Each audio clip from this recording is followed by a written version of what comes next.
Okay, let's try and unpack this today.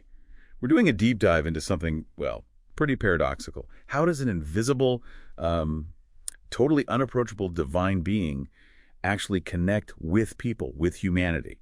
We've got these sources exploring some really extraordinary, almost radical ways this gap gets bridged. Our mission, get to the core of it. Yeah, and the sources kick off with a pretty stark idea. You just cannot see God and live. Think about Exodus or Isaiah. It's laid out clearly, direct sight, fatal.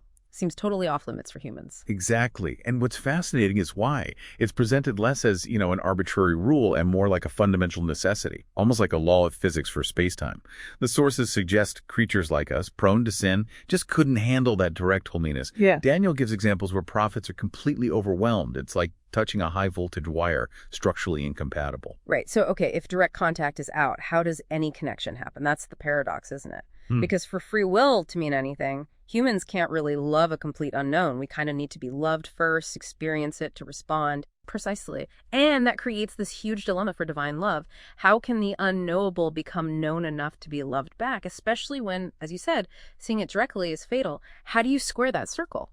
Well, this is where the sources bring in what I think is the most stunning solution, the Incarnation. They talk about God becoming the second God. That's the term they use, who can actually enter space-time, become a creature. It's about making the unseeable somehow seeable, tangible even. Hey, yeah, quite a concept. The designer stepping right into the design. So what reasons do the sources give? Why this incarnation? What did it actually do for humanity? Oh, the impact described is massive. First, it obviously makes God approachable. You could literally see him, touch him, like Luke describes. Second, and this is huge, it's presented as the ultimate show of love and justice through the cross, dealing with sin head on. Colossians and Romans really dig into that. And Hebrews points out it breaks the power of death, that fear. Plus, it sets a living example, a path to follow, as Peter writes. So it's multi-layered. So it redefines justice, takes away fear, gives a moral compass, kind of the ultimate show, don't tell. And this change goes even deeper, right? It actually changes the whole agreement, the covenant between God and humanity. We have the old covenant looking forward, sealed with animal blood. Both command love. But the new covenant is so revolutionary there. The fulfillment, really. The new covenant, sealed by God's own blood, according to the texts, offers complete forgiveness. But here's the kicker. It's not just external rules anymore. The sources say the Holy Spirit empowers people from within to actually want to love, to fulfill that command naturally. It's written on the heart, as Hebrews puts it. It's an internal shift. That's a pretty radical idea, isn't it? Not just a rule book update, but like a fundamental internal upgrade. It sort of completes the idea of free will, enabling that genuine back and forth love, and transforming people, as Ephesians and Romans suggest, into reflecting God's image. Okay, so the Incarnation provides this way for the divine to be known, experienced.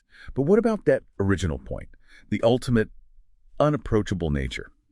1 Timothy mentions this King of Kings dwelling in unapproachable light. Seems like we're back to the paradox. How do the sources handle that? Ah, yes. A really interesting point. And the sources offer a couple of ways to understand this, focusing on divine identity. One view is that this King of Kings in unapproachable light is the first God, the ultimate unseen source, still transcendent. Another interpretation, though, points out that Jesus Christ himself is called King of Kings elsewhere, like in Revelation. So this view suggests it's describing Christ in his inherent eternal divinity, even incarnate. Part of his nature remains beyond our full grasp. It highlights that enduring majesty. Right, so it maintains that sense of ultimate transcendence, even alongside the knowable aspect. So bringing this all together, what does this mean for you listening in? We've traced this journey from a God you can't see to one who becomes, well, incredibly close. It's a story of profound humility, really. Exactly. And connecting it to the bigger picture, this whole narrative isn't just ancient history. It's framed as this ongoing invitation, constantly pushing us to think deeper about love, about justice, about our own potential for growth and connection. And maybe here's a final thought to chew on. If divine love itself required such a radical, vulnerable act of self-revelation, what does that tell us about what real love demands, fundamentally, in any context? Something to think about.